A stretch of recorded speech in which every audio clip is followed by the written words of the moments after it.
पूरी दुनिया में बढ़ा हुआ है। महोदय, एक समय था, यूपीए शासन का समय था, जब दुनिया बोलती थी और भारत सुनने को मजबूर होता था। आज 2014 के बाद स्थिति बदल गई है। आज जब भारत बोलता है, पूरी दुनिया कान लगाकर सुनती है। यह कैसे हुआ? यह करामात कैसे हुआ? यह परिवर्तन कैसे हुआ? यह परिवर्तन आदरणीय प्रधानमंत्री श्री नरेंद्र भाई मोदी जी के कुशल नेतृत्व के कारण, मजबूत नेतृत्व के कारण हुआ।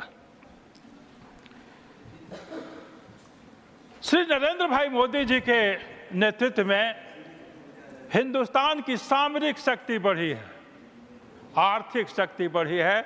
इसलिए दुनिया आज हमारी बातों को सुनने के लिए मजबूर है और खुशी खुशी सुनती है। दुनिया के डिप्लोमेसी में एक आमूलचूल परिवर्तन आया है। पहले सामरिक राजनय चलता था, सामरिक राजनय, डिफेंस डिप्लोमेसी, वार डिप्लोमेसी। आज उसका स्थान धीरे धीरे आर्थिक राजनय ले लिया, इकोनॉमिक डिप्लोमेसी। और हिंदुस्तान एनडीए के शासन में, आदरणीय प्रधानमंत्री जी के शासन में आर्थिक रूप से एक काफी मजबूत देश बनकर उभरा है। जब नरेंद्र भाई मोदी जी शासन में आए, उस समय हिंदुस्तान दुनिया के आर्थिक जगत में 11वें पोजीशन पर था।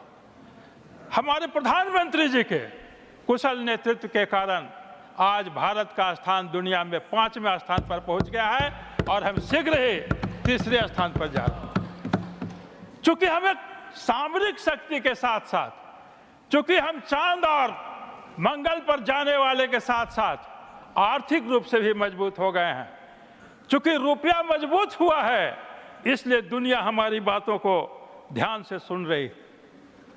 और इसी कारण से ये जो बजट है 48 लाख करोड़ रुपए का है। एक समय था यूपीए का शासनकाल का, जो बहुत मुश्किल से 12 लाख 13 लाख करोड़ रुपए का बजट प्रस्तुत होता था, लेकिन आज उससे 4 गुना ज्यादा 48 लाख करोड़ रुपए का बजट हमारी सरकार ने लाया है, या हमारे कुशल नेतृत्व को इसका श्रेय जाता है। हमारी अर्थव्यवस्था कैसे सुधरी, या आखिर कैसे हुआ? तो आप गौर करेंगे कि हमारी सरकार ने करप्शन लेस, भ्रष्टाचार मुक्त प्रशासन दिया है, कर का आधार बढ़ाया है, टैक्स बेस बढ़ाया है, टैक्स कलेक्शन बढ़ाया है, लीकेज को समाप्त किया है। इसीलिए हमारी अर्थव्यवस्था मजबूत हुई है।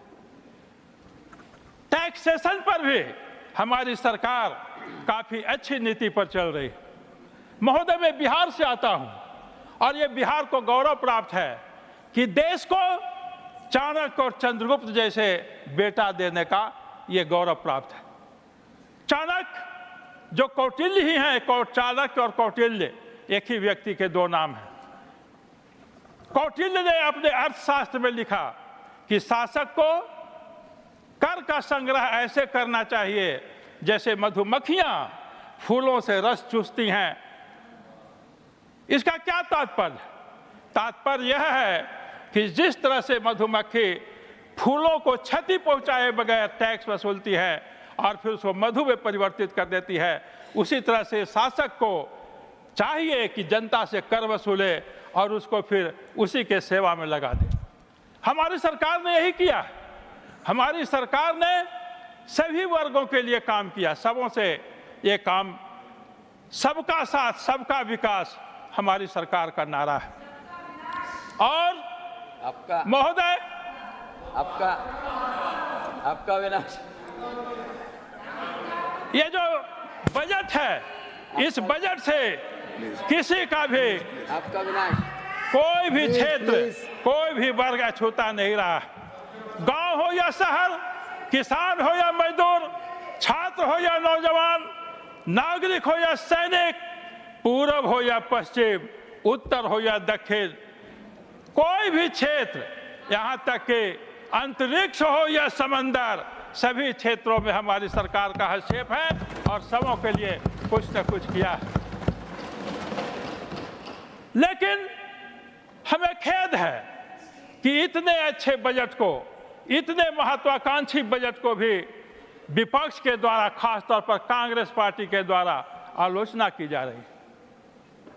और उस आलोचना में जो कांग्रेस के विरोध से जन्मी हुई पार्टियां हैं, जैसे तृणमूल कांग्रेस, कांग्रेस के विरोध में जन्मी, राष्ट्रीय जनता दल जो गैर कांग्रेसवाद के कारण ही पैदा हुआ है, ऐसी पार्टियां भी कांग्रेस का साथ दे रही। कांग्रेस की बात तो समझ में आती है कि उसके पेट में मरोड़ा क्यों हो रहा है।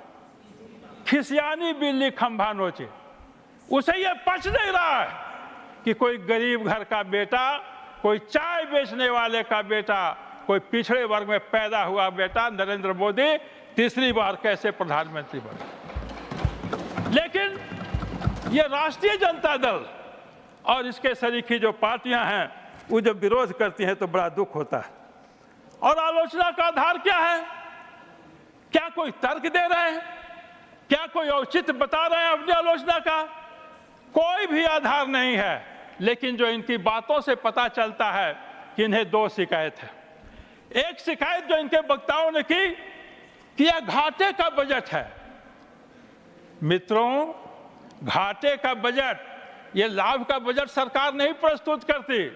यह कोई वाणिज्यिक कंपनियां नहीं है जो लाभ का बजट प्रस्तुत करेगी। यह जन कल्याण के लिए समर्पित सरकार का बजट है। और अर्थशास्त्र में जो घाटे का बजट होता है वह अच्छा माना जाता है, क्योंकि ऋण लेकर के हम जनता का विकास करते हैं। तो हम धन्यवाद देना चाहेंगे, धन्यवाद देना चाहिए नरेंद्र भाई मोदी जी की सरकार को, उन्होंने घाटे का बजट प्रस्तुत किया।